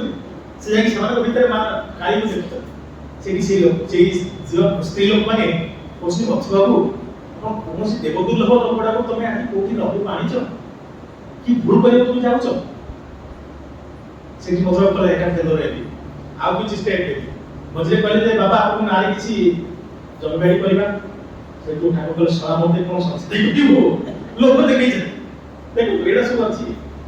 ତାପରେ ଦିନେ ସେ ମଥୁରା ଖୁବ୍ ଇଗୋ ଅହଙ୍କାରୀ ମା ଠାକୁର ଯେତେବେଳେ କୋଟି ଘର ଉପରକୁ ଯାଇ କହୁଛନ୍ତି କିଏ କୋଉଠି ଅଛନ୍ତି ଆସ ମାନେ କୌଣସି ଅବତାର ଆପଣ ଦେଖିନଥିବେ ଭକ୍ତଙ୍କୁ ଡାକୁଛନ୍ତି ଭଗବାନ ଆସ ତ ମୁଁ ତମକୁ ନ ଦେଖି ରହିପାରୁନି। ଦେଖନ୍ତୁ କୌଣସି ଅବତାର ଏମିତି ଅଛି ଶ୍ରୀରାମକୃଷ୍ଣ ଆମ ଠାକୁର ପ୍ରେମ ଠାକୁର ଡାକୁଛନ୍ତି କୋଉଠି ଅଛ ଆସ। ଲୋକ ଯେତେବେଳେ ସମାଗମ ହେଇଛି ଠାକୁର ଯେତେବେଳେ ଯାହା ଚାହିଁଛନ୍ତି ମା ଯୋଗେଇ ଦେଇଛନ୍ତି। ପୁଣି ଠାକୁର କହୁଛନ୍ତି ଯେ ଯେତେବେଳେ ଧାନ ଚାଷ ସେମାନେ କରନ୍ତି ଧାନ ଗଦା କରନ୍ତି ଜଣେ ପେରି ଦେଉଥାଏ ଜଣେ ମାପୁଥାଏ ତେଣୁ ମୋ ମା ସବୁ ଯୋଗେଇ ଦେଉଛି କିଛି ଅସୁବିଧା ନାହିଁ। ଦିନେ ଦୌଡ଼ି ଯାଇ କହିଲେ ମା ଛୋଟ ଛୁଆର ଯାହା ଦରକାର ମା ପାଖକୁ ଦୌଡ଼ି ଯାଇ ମା 10 ଟଙ୍କା ଦଉଛୁ ଚକଲେଟ୍ ଖାଇବି କି ଗୋଟେ ବହି କିଣିବି ଖାତା କିଣିବି କିଛି ଗୋଟେ କିଣିବି ଯେମିତି ଚାଲିଯାଏ ସେମିତି ଆମର ଠାକୁର ଛୋଟ ପିଲା ଭଳିଆ ମା ପାଖକୁ ଦୌଡ଼ି ଯାଉଛନ୍ତି ମା ତୁ ତ ଏତେ ଲୋକ ଯୋଗାଡ଼ କରୁ ତାଙ୍କର ବ୍ୟବସାୟ କିଛି କର ଗୋଟେ ବଡ଼ ଲୋକ ବ୍ୟବସାୟ କର ମୁଁ ସମ୍ଭାଳି ପାରିବିନି ଏସବୁ ଏତେ ଲୋକ ଆସୁଛନ୍ତି। ମଥୁବାବୁ ମନରେ ପରିବର୍ତ୍ତନ ବିରାଟ ପରିବର୍ତ୍ତନ ହେଇଛି। ଯେତେବେଳେ ସେ ସେଇ ପୁଟି ଘର ତଳେ ବସିଛନ୍ତି ସନ୍ଧ୍ୟା ସମୟ ଠାକୁର ପାଇଚାରି କରୁଛନ୍ତି ଚାଲୁଛନ୍ତି ତାଙ୍କ ବାରଣ୍ଡାରେ ସେତେବେଳେ ମଥୁବାବୁ ଦେଖୁଛନ୍ତି ଯେ ଠାକୁର ଯିବା ସମୟରେ ଶିବଙ୍କର ଜଟାଜୁଟଧାରୀ ଚୂଳା ଯେତେବେଳେ ଫେରୁଛନ୍ତି ମା ଶକ୍ତି ମା କାଳୀଙ୍କର ବାରମ୍ବାର ଦେଖୁଛନ୍ତି ବାରମ୍ବାର ମୁହଁ କରୁଛନ୍ତି ଗାମୁଛାରେ ମୁହଁ ଦଉଛନ୍ତି ମୁହଁ କରୁଛନ୍ତି ଏବେ ବି ସେଇ ଦୃଶ୍ୟ ଦୌଡ଼ି ଗଲେ ଠାକୁର ପାଦକୁ ଜାବୁଡ଼ି ଦେବି ସଂସ୍କାର ଠାକୁର ଆପଣ ଆଜି କୁହନ୍ତୁ ଯାହା ଦେଖିଲି ଠିକ ତ ଆପଣ ଦେଖନ୍ତୁ ଇଏ ରାଜା ଲୋକ ରାଜା ଯଦି ଜଣେ କର୍ମଚାରୀର ପାଦ ଧରେ ସେ କଣ ଭାବିବେ ଠାକୁର ଜାଣିଛନ୍ତି ମାନେ ଏଇ ପଛ ତୁମେ ଏଇ କଣ କହୁଛ କି ଦେଖିଲେ କଣ ଭାବିବ ଠାକୁର କେହି କିଛି ଭାବିବେନି ମୋ ପ୍ରଶ୍ନର ଉତ୍ତର ଦିଅ ମୁଁ ଯାହା ଦେଖିଲି ଠିକ ତ ନା ନା ନା ତମ ଆଖିର ଭ୍ରମ ତମେ କଣ ଦେଖିଛ ନା ମୁଁ ଏଇଭଳିଆ ଦେଖିଛି ତମ ଆଖିର ଭ୍ରମ ନା ପ୍ରଥମେ ଭାବିଥିଲି ଆଖି ପଛିକି ମୁଁ ବି ବାରମ୍ବାର ଦେଖିଛି ଆଖିରେ ପାଣି ବି ପଶିଛି ସତ କୁହ ନା ଠାକୁର ତମେ କି ଯାହା ଦେଖିଛି ଠିକ ତ সেই দিনଠାରୁ ମଥୁର ଏକଦମ ସରେଣ୍ଡର ହେଇଛି। এই ଗୋଟେ ଜିନିଷ ଆମ ଜୀବନରେ ଯଦି ଅଲୌକିକତା ଆସେ ନା ଆମର ପରିବର୍ତ୍ତନ ହୁଏ। ଠାକୁର ଆଶ୍ଚର୍ଯ୍ୟ ଏଡେ ବଡ ଲୋଭୀ ଏଡେ ବଡ ଗର୍ବୀ ତାକୁ ପରିବର୍ତ୍ତନ କରିଦେବେ ଏଇ ଗୋଟିଏ ବିଷୟ। ତା ପରଠାରୁ ମଥୁରକୁ 12 ବର୍ଷ ଠାକୁରଙ୍କ ସେବା କରିଛି ଯେତେବେଳେ ଯାହା ଦରକାର ହେଇଛି। ଠାକୁର କହିଲେ ସାଧାରଣ ସମୟରେ ମୁଁ ସ୍ତ୍ରୀ ଲୋକ ଭାବେ ରହିବାକୁ ଚାହୁଁଛି ମାତୃ ଭାବରେ ନା ହଁ ଠିକ ଅଛି ଗଣା କାଟି ଚୂଳ ସବୁ କିଣିଦେଲେ ଆଉ ଠାକୁର ଏମିତି ବେଶ ହୋଇଛନ୍ତି ସେ ଯାଇକି ଜଗନ୍ନାଥ ଦାସୀ ମାନେ ମଥୁରାଙ୍କ ସ୍ତ୍ରୀଙ୍କ ପାଖରେ ରୁହନ୍ତି କେହି ବୁଝିପାରନ୍ତିନି ଯେ ଇଏ ସ୍ତ୍ରୀ ନା ପୁରୁଷ। ଜଗନ୍ନାଥ ଦାସୀ ଥରେ ମଥୁରାକୁ କହିଲେ ଦେଖିଲ ବାବା କିଏ ନା ମୁଁ ଚିହ୍ନି ପାରୁନି ଯେତେବେଳେ ଯାହା ଚାହିଁଛି ମାଆକୁ ଯାହା କହୁଛନ୍ତି ମୁଁ ମଥୁର ନାହିଁ ତୁମ ସେବା କରିବି ମାଆକୁ ନେଇକି ନିଜେ ଆଦର ଯତ୍ନ କରିକି ପାଖରେ ରଖୁଛନ୍ତି ସେବା କରୁଛନ୍ତି ବୈଦ୍ୟ ଲଗେଇଛନ୍ତି ମେଡିସିନ ଦେଇଛନ୍ତି ସୁସ୍ଥ ହେଲା ପରେ ମହବତ କରିଛନ୍ତି। ଏବେ ଆପଣଙ୍କର ପରମ୍ପରା ଅଛି କି ପଦ ସେବା କରିବା ସ୍ୱାମୀଜୀଙ୍କର ସ୍ୱାମୀମାନଙ୍କର ନାହିଁ କଣ ହେଇଗଲା କିନ୍ତୁ ଓଡ଼ିଶା ଲୋକ କରନ୍ତି ମୁଁ ଦେଖିଛି ଅନେକ ଲୋକ କରନ୍ତି। ସେମିତି ମା ଦକ୍ଷିଣେଶ୍ୱର ତଳେ ଥିଲେ ପ୍ରତ୍ୟେକ ଦିନ ଠାକୁରଙ୍କର ପଦ ସେବା କରନ୍ତି